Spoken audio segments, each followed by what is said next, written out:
air traffic control. You're cleared for takeoff.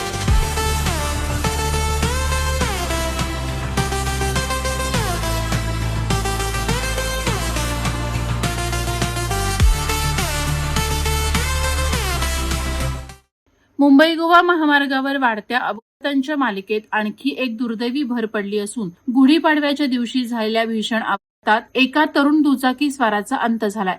भरधाव वेग आणि रॉंग टर्नमुळे महामार्गावरील अपघातांचं प्रमाण चिंताजनक वाढत असल्याचं पुन्हा एकदा अधोरेखित झालंय.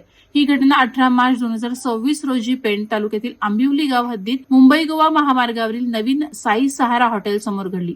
पोलिसांनी दिलेल्या माहितीनुसार उरण येथील JNPT टाउनशिपमध्ये राहणारा आरोपी अक्षत बाबूलाल राठोड वय 35 वर्ष त्याच्या ताब्यातील एक्सेल 6 कार क्रमांक 24BH 4234B या कारने पेणकडून पनवेलकडे जात असताना त्याने अचानक वळण घेतलं.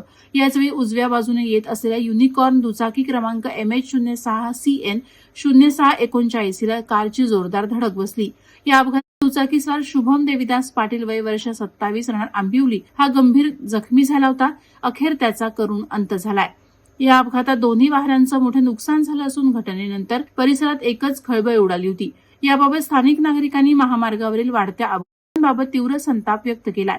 विशेषतः रॉंग टर्न, अतिवेग आणि वाहतुकीचे नियम न पाळणाऱ्या चालकांवर कठोर कारवाई करण्याची मागणी होत आहे. या प्रकरणी दादर सागरी पोलीस ठाण्यात गुन्हा दाखल करण्यात आला असून पुढील तपास पोलीस हवालदार सूरज पाटील करत आहेत. वादळवारा लाईव्हसाठी किरण बांधणकर, पेण.